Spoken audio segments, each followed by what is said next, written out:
Isang makeshift residential house na ginagamit bilang garahe ang nasunog sa Barangay Bunuan, Tondaligan, Dagupan City nitong Agosto 24, 2026 kung saan isang sasakyan ang kabilang sa mga nasangkot sa insidente. Ayon kay Fire Officer Juan Roland Aviles, ang DPO investigation staff ng BFP Dagupan, nakatanggap ang estasyon ng tawag bandang alas 4:56 ng hapon hinggil sa sunog. Agad na nag-dispatch ng fire truck at mini pumper bandang alas 4:57 ng hapon at nakarating sa lugar alas 5:04 ng hapon. Itinaas ang unang alarma pagdating ng mga bombero sa pangunguna ni Senior Fire Officer 2 Henry S. Datwin bilang ground commander. Idineklarang fire control ang insidente alas 5:20 ng hapon habang tuluyang idineklarang fire out alas 5:30 ng hapon. Samantala, wala namang naiulat na nasawi o nasugatan sa insidente. Nakakordon na rin ang lugar at nakatakdang balikan ng mga investigador ng BFP upang magsagawa ng masusing pagsusuri. Patuloy namang iniimbestigahan ang sanhi ng sunog. Nakatulong din sa pagresponde sa insidente ang CDRRMO at mga fire volunteer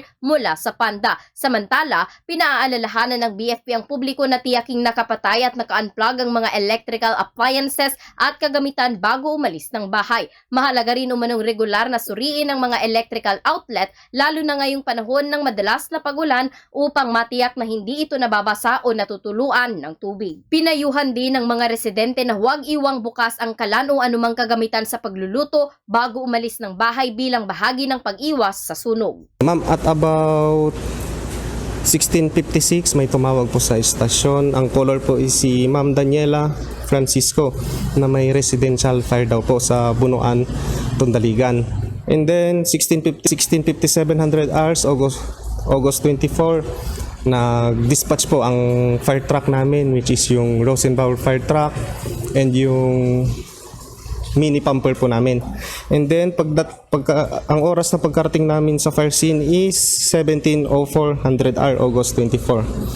And then pagdating po namin sa fire scene, ang involved po is isang makeshift residential house, garahe po siya. And then may isa pong involved na vehicle.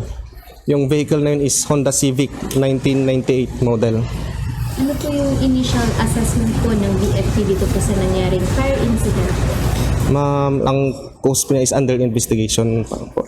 Mayroon po bang naiulat na nasugatan or any casualties po sa Sa casualties po natin, ma'am, negative po tayo. Ano po yung kasalukuyang sitwasyon ngayon, sir, dun po sa pinangyarihan po ng sunog? Kuha na po siya, ma'am, na-cordon na po siya, and babalikan po namin bukas para mag-imbestiga. Ang first alarm po namin is yung pagdating po sa fire scene, which is 17:04 hours. First alarm by Senior SFO 2 Henry S. Datwin, yung ground commander po namin doon. And then 17:20 hours declared fire control, ma'am. And then ang fire out po namin is 17:30 hours, dineclare po ng aming City Fire Marshal Chief Inspector Michael C. Samera.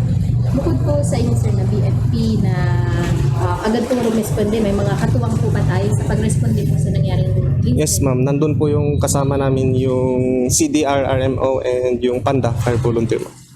Yun po, bago po tayo umalis ng bahay, isiguraduhin po nating naka-unplug po yung mga saksakan po natin, and then lagi po nating i-check kasi lalo na po ngayon is maulan, i-check po natin kung natutuluan po ba yung ng tubig yung mga saksakan natin.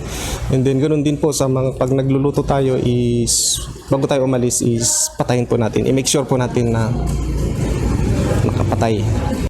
Para sa programang Zona Libre, Patrol numero 2, Bombo Jaira Mayanka nag-uulat. This is Bombo Radio Philippines, the #1 radio network in the country. Your trusted source of news and information. Basta Radio, Bombo!